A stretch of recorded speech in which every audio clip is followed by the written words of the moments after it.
Сегодня суд Молодеченского района вынес приговор экстрадированному из России бойцу ММА Алексею Кудину. Спортсмена обвинили в насилии над силовиками и отправили в колонию на 2,5 года. В последнем слове Кудин заявил, что считает доказанным применение сотрудниками милиции спецсредств против мирных протестующих. Вместе с тем он выразил сожаление о том, что оказывал сопротивление и впоследствии высмеивал пострадавших в интервью. Также спортсмен отметил, что готов продолжать выступать за Беларусь. Вероятно, такое покаяние немного облегчило участь обвиняемого, которого прокурор просила отправить в колонию на 3,5 года. Напомню, что Алексей Кудин принимал участие в акции протеста после так называемых выборов 10 августа прошлого года, где был задержан за стычку с военнослужащим внутренних войск и сотрудником милиции. У обоих впоследствии обнаружили повреждения, а бойца отправили под домашний арест. Ему удалось скрыться и уехать в Москву, где он попросил политического убежища. Однако по запросу режима его задержали в российской столице и отправили в СИЗО. Московский суд постановил выдать спортсмена в Беларусь, в то время как Европейский суд по правам человека наложил вето на это решение. Несмотря на это, сразу после апелляции Кудина вывезли в Минск, после чего в сети появилось его покаянное видео. Вероятно, режим выбрал именитого бойца в качестве показательного примера для других публичных людей, идущих против беззакония в стране. Дескать, смотрите, так будет с каждым, где бы вы ни находились. Впрочем, этот посыл уже очень скоро может вернуться бумерангом к самим преступникам.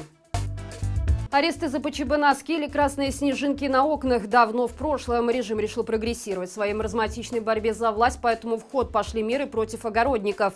Вчера в суде Фрунзенского района Минска приговорили мужчину к 12 суткам ареста за якобы несанкционированное пикетирование путем размещения белого листа бумаги на окне. Осужденный Дмитрий Бубенко пытался объяснить во время слушания, что задержали его незаконно, так как на окнах были детские рисунки, защищающие рассаду от солнца. Однако штамповщица политических приговоров Наталья Бугук тратить время на разбирательство не стала и отправила мужчину за решетку, прокомментировав это тем, что Дмитрий, прежде чем размещать рисунки на окнах, должен был получить на это разрешение властей. Важно отметить, что у Бугук еще только 4-й квалификационный класс судьи, который ей присвоил Лукашенко в мае 2019 года. И, видимо, лекции по правам человека женщина еще не посещала. Кстати, именно Бугук судила в журналисток Белсата Катерину Андрееву и Дарью Чульцову. На ее совести также судьба инженера-программиста Чикелева Степана, которого псевдосудья отправила на 3 года химии, а также несколько десятков приговоров по народной статье. Лукашенко решил, что объявить маленькую победоносную войну Европе в ответ на санкции будет хорошей идеей. И сильно просчитался, ведь страны, которые он наводняет нелегальными мигрантами, не намерены идти на попятную. Более того, в отношении Беларуси вводятся все новые санкции. Самое дикое в этой истории то, что беженцы из Ирака и других стран используются режимом вслепую, как пушечное мясо. Сначала для них открыли границу с Литвой, а после того, как неделю назад в стране приняли серьезные меры и начали выдворять нелегалов обратно в Беларусь, настал черед Латвии. Правительство уже объявило режим чрезвычайного положения на границе из-за наплыва мигрантов со стороны Беларуси. В принятом вчера решении сообщается, что пограничная охрана имеет право применить физическую силу по факту нелегального пересечения границы. Кабмин Латвии также распорядился прекратить прием прошений о статусе беженца в районе чрезвычайного положения.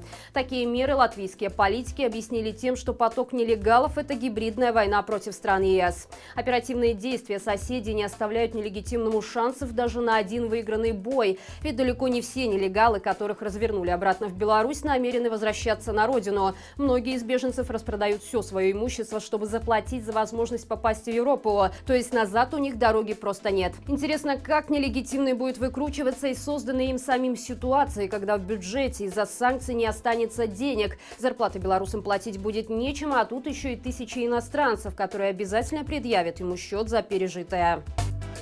После введения 4 пакетов европейских санкций, к которым добавились и серьезные американские меры против режима, пособникам незаконной власти приходится осваивать навыки экономических выживальщиков. Впрочем, они не изобретают колесо, а просто берут пример с Кремля, имеющего обширный опыт обхода санкций. Так, каналу «Матолько помоги» стало известно о схеме, которой предположительно воспользовалась опальная бобруйская белшина. Чтобы продолжить получать американскую валюту за свою продукцию, ресурс получил в распоряжение платежный документ документ, из которого следует, что для обхода американских санкций предприятие зарегистрировало фирму-прокладку в Литве. Дело в том, что после введения ограничительных мер через официального дилера Белшина и литовскую компанию Белтайр больше нельзя проводить платежи. Исправить ситуацию великие комбинаторы решили, обратившись в фирму, которая регистрирует десятки компаний-однодневок на свой юридический адрес. В итоге дилер Белшины получил новые реквизиты и юрадрес, формально обойдя действие санкций. Что ж, как мы видим, режим совсем не прочь протянуть лапу за кислым вашингтонским долларом,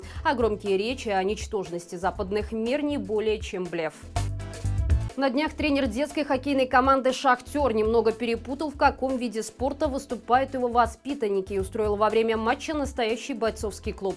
Артем Гаранин жестоко избил ребенка, который находился на скамейке запасных. Этот инцидент попал на видеозапись товарищеской игры между командами детей 2008 года рождения. «Шахтер» играл против новополоцкого «Химика». Что спровоцировало агрессию тренера, неизвестно. Примечательно, что ранее Гаранин заявлял о строгих мерах против нарушений и драк в его команде.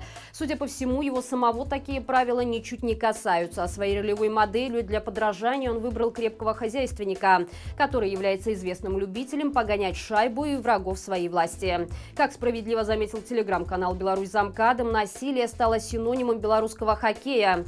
Напомню, что прошлой осенью глава Федерации хоккея Дмитрий Басков был замечен среди участников сафари, которые охотились на людей, украшающих свои дворы БЧБ-ленточками. Предположительно, он стал одним из участников избиения Романа Бондаренко, скончавшегося впоследствии в больнице. Кажется, в Беларуси рождается новый слоган «О спорт, ты война». Друзья, завтра в 21:00 на нашем канале не пропустите интервью, посвященное годовщине женских цепей и маршей. Пообщалась с девушкой, которая стала организатором этих акций, благодаря которым белорусская революция обрела женское лицо. Не пропустите, будет интересно. Я же прощаюсь с вами до завтра. Берегите себя и живи Беларусь!